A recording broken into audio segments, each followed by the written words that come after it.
Right now, in your backyard, you could plant something once and your great-great-grandchildren could still be eating from it. No replanting, no annual seeds, no grocery store runs for that particular food ever again.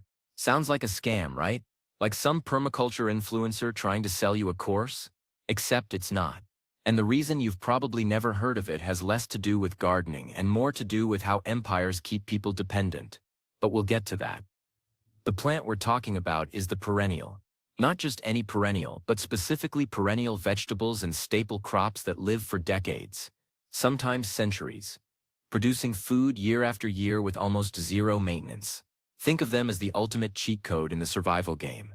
While your neighbor is out there every spring, tilling, planting, weeding, and praying their tomatoes don't get blight, you're harvesting from the same plant you stuck in the ground during the Obama administration. The real question isn't whether these plants exist. They do, tons of them. The real question is why you're just hearing about this now. Let's start with the most ridiculous example. Asparagus. Yeah, the fancy vegetable that costs $7 a pound at Whole Foods. You plant asparagus once, and it'll produce for 20 to 30 years.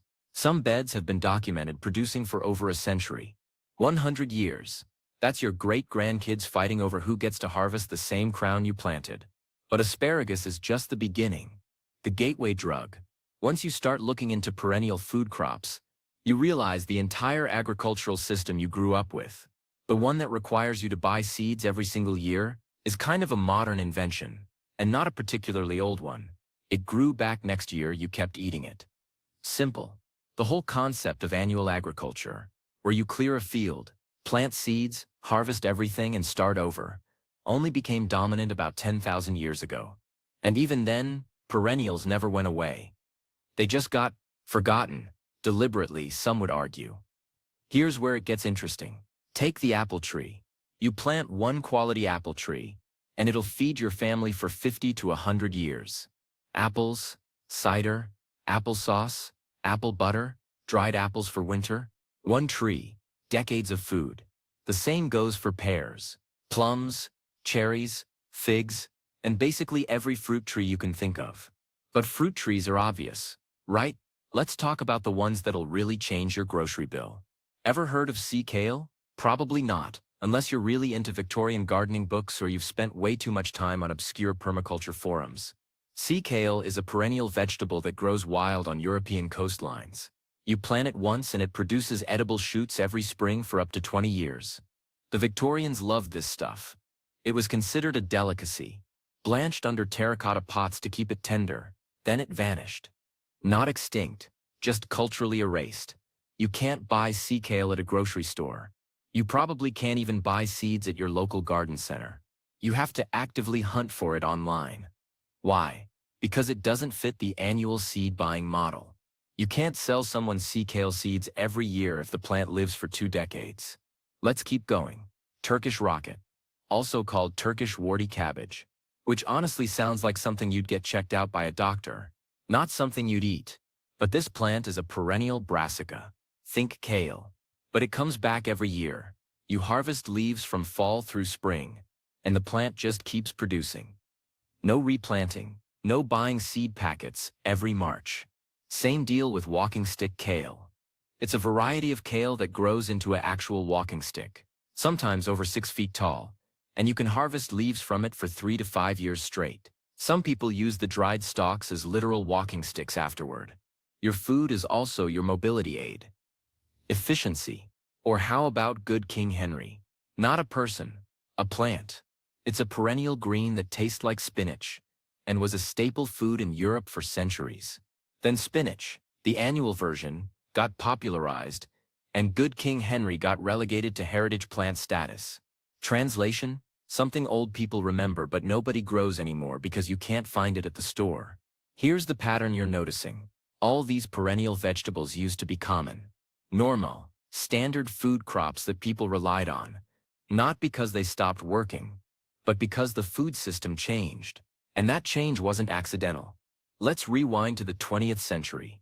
After World War II, something happened to agriculture that's honestly kind of sinister when you think about it. The Green Revolution. Sounds nice, right? Green Revolution. Progress. In reality, It was the industrialization of food production, and it required one key thing: dependence on annual seeds. Here's how it worked. The same ones that had been making explosives for the war suddenly had factories full of nitrogen-based compounds and nothing to blow up. So they pivoted: fertilizer, pesticides, herbicides. But here's the catch. Those products only make sense economically if you're growing annual crops at scale. Perennials don't need nearly as much input. They have established root systems.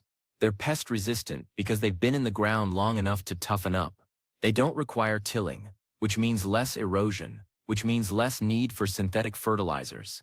In other words, perennials are terrible for business, for the kind of business that wants to sell you products every single year.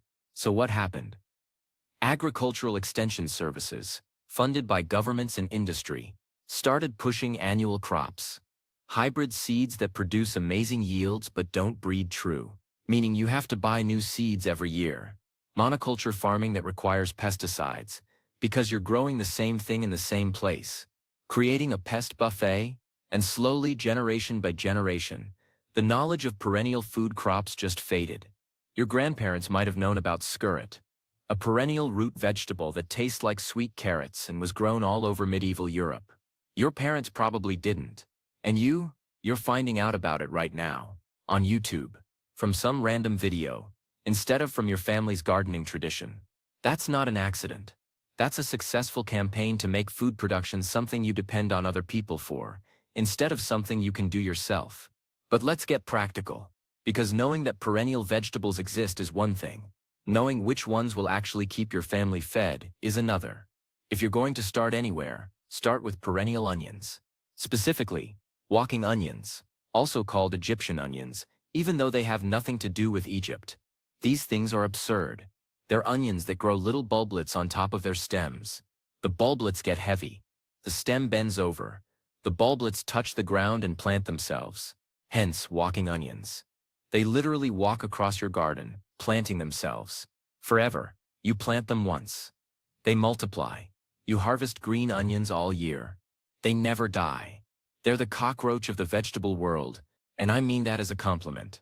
Some people have walking onion patches that have been in their families for generations, passed down like heirlooms, because you literally never need to replant them. Then there's horseradish. You stick a root in the ground, and it becomes a permanent part of your property. Seriously, horseradish is nearly impossible to kill. You can harvest roots from it every year, and it just keeps spreading. Some people consider it invasive. Those people are wrong. It's not invasive, it's committed. Rhubarb, same thing. Plant it once. Harvest stalks for 20 to 30 years. You can make pies, jams, compotes, whatever. One plant produces enough for a small family every spring without fail. Artichokes in warmer climates are perennial. Cardoons, which are basically artichoke's tougher cousin, are perennial almost everywhere. Asparagus we already covered, but it's worth repeating because a 10-foot row of asparagus can produce enough spears to feed a family for a month every spring for literal decades. And if you want to go really bold, there are perennial grains. Yeah, grains. The stuff you make bread from. Kernza is a perennial wheat relative, developed by researchers who realized that wheat used to be perennial before we bred it into an annual. Kernza has roots that go down 10 feet, which means it doesn't need irrigation in most climates. It prevents erosion. It sequesters carbon, and you can harvest grain from it for multiple years. Is it as high-yielding as annual wheat? No. But you know what? You're not a commercial farm. You don't need to feed a nation. You need to feed your family. And if you've got a patch of Kernza in the backyard producing grain every year without replanting, that's a hedge against supply chain collapse that no grocery store can offer. Then there are the trees. Oh, the trees. You can plant a chestnut. American chestnuts are making a comeback thanks to blight-resistant hybrids, and a mature chestnut tree produces hundreds of pounds of nuts every year. Nuts that are as calorie-dense as potatoes store for months and can be ground into flour. A single chestnut tree can feed a family for generations. That's not hyperbole. There are chestnut trees in Europe over 1,000 years old still producing nuts. Mulberries? Perennial. The trees grow fast, produce absurd amounts of berries, and the leaves are edible too, commonly used in Korean cooking. You can also feed the leaves to chickens or rabbits. One tree, multiple food sources, hazelnuts, walnuts, pecans, almonds if you're in the right climate. All perennial, all producing for decades. All completely absent from the conversation about food security, even though they're arguably more reliable than any annual crop. And here's the kicker. These plants don't just feed you, they improve your land. Perennials build soil, pull up nutrients from deep layers and create habitat for beneficial fungi and bacteria. When perennials drop leaves, those leaves decompose and add organic matter. After a decade of growing perennials, your soil is better than when you started. Try that with annual corn and soybeans. Your soil is dead, so why don't we hear about this? Why isn't this taught in schools? Why doesn't every suburban lawn have a food forest instead of Kentucky bluegrass? Because perennials represent independence. And modern food systems are built on dependence. Think about it. If everyone grew perennial foods, seed companies lose customers. Fertilizer companies lose customers. Pesticide companies lose customers. Grocery stores lose customers. The entire industrial food chain loses power. And it's not just corporate interests. Governments like it when people depend on centralized food systems. It's easier to control a population that needs constant access to grocery stores than one that can feed itself indefinitely from backyard plants. Food dependence is leverage. Always has been. This isn't conspiracy theory stuff. It's just incentives. The people with power to shape agricultural policy benefit from annual crops and centralized distribution. They don't benefit from you sticking a walking onion in your yard and never buying onions again. But here's the beautiful part. They can't stop you. Perennial plants still exist. Seeds and cuttings are still available. You just have to look a little harder. And once you plant them, they're yours. Forever. There's a guy in Washington state who planted a perennial food forest on 1/3 of an acre in the 80s. 40 years later, he barely does any work, and he harvests thousands of pounds of food every year. Apples, pears, plums, hazelnuts, berries, perennial vegetables. His food costs are essentially zero. His land is more valuable than when he started. And he's not dependent on a single external system. That's the dream, right? True food security. Not stockpiling canned goods in a basement, but having a yard that feeds you no matter what happens to the economy, the supply chain, or the political situation. And it's not even hard. The hard part is unlearning what you've been taught. You've been conditioned to think food comes from stores and gardens are annual projects that require constant work. That's a lie. A convenient lie for people who profit from your dependence, but a lie nonetheless. The truth is your great-great-grandmother probably knew about perennial vegetables. She probably grew them. Then that knowledge got buried under a century of industrialized agriculture and corporate seed catalogs. But it's not gone. It's just waiting for you to rediscover it. So here's what you do. Start small. Pick one perennial. Walking onions are idiot-proof.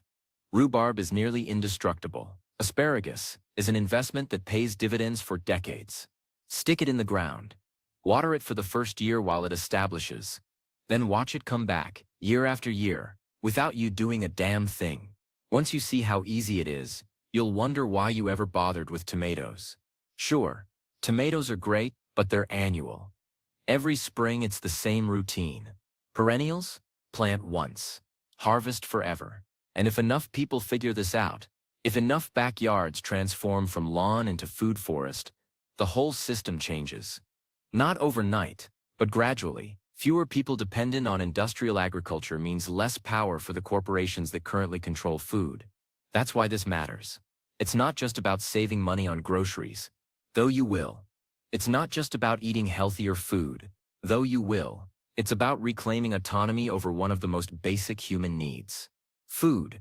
Every perennial plant you put in the ground is a middle finger to a system that wants you dependent.